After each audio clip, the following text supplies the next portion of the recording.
Assalamualaikum warahmatullahi wabarakatuh. Bismillahirrahmanirrahim. Qala al-muallifu rahimahullahu ta'ala wa nafa'ana bi ulumihi fid dharaini amin ya Allah ya rabbal alamin. Man sajal mawaqahu anu ngaraksa ka ieu man sallallahu Gusti Allah. Syarra makana gorengna perkara bainal lahyaihi nu aya di antara dua cacapekna ieu si eman. Wa syarra ma sareng gorengna perkara baina rijlaihi nu aya di antara dua sukuna eman. Dakhala mangka asup ieu eman al jannata ka surga. Rawahu ngariwayatkeun kana ieu hadis At-Tirmidzi wa Imam Tirmidzi an Abi Hurairah ta katampi ti Abi Hurairah. Man sajal mawulida anu dijurukeun ieu eman. Lahu man sahajal mawulida anu dijurukeun atawa dilahirkeun lahu ka itu eman. Naon salah satu auladin tilu pirang-pirang budak lalaki.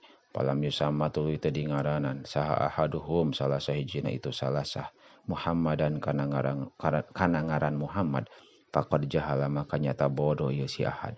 Rawahu ngariwayatkeun kana ieu hadis At-Tabrani Imam Tabrani an Ibnu Abbasin katampi ti Ibnu Abbas.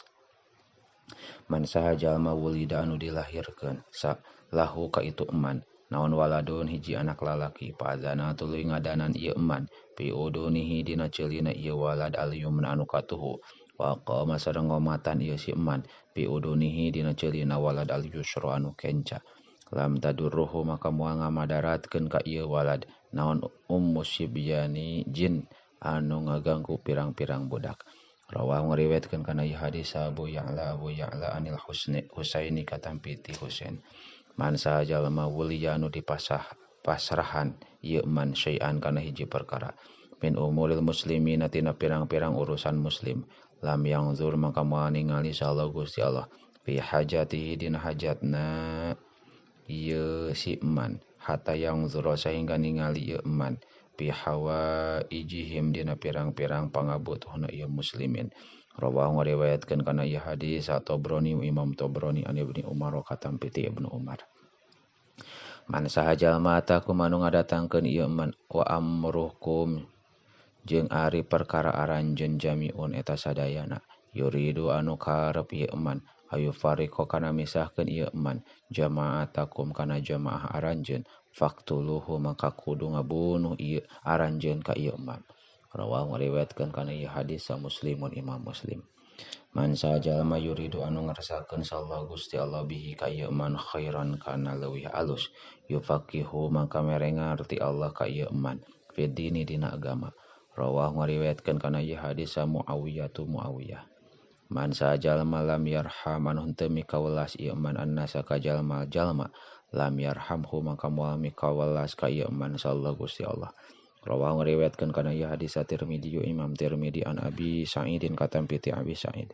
Man sajalma yatakaffalu anu nanggung ieu eman li ka kami alayas ala kana yen moal menta saan ieu eman annasa ka jalma-jalma syai'an kana hiji perkara wa atakaffalu jeung nanggung kami lahu ka ieu eman bil jannati kalawan surga.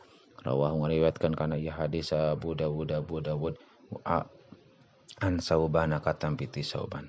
Man sajalma iqtata anu megatkeun anu nyokot ieu eman syibron kana sajengkal minal ardi tina bumi zulman karena zalim tawaqahu mangka ngalungkeun kana syibroh sallallahu Gusti Allah iyahu ka ieu eman yaumal qiyamati dina poe kiamah min sab'i aradina tina 7 pirang-pirang bumi. Rawahu an Sa'id ibn Zaidin ieu hadis ti Sa'id putrana Zaid. Bahwa jeung ari ieu hadis muttafaqun alaih eta hadis muttafaqun alaih. Man sajalma yaqul anu ngomong ieu man alayya ka kami maka na perkara lam aku anu teu nyaritakeun kami fal yatabawa mangka cawis-cawis ieu man maka ada kana tempat diukna man minan nari tina neraka. Rawahu ngariwayatkeun kana ieu hadis sa Ibnul Aqwa wallahu a'lamu bissawab.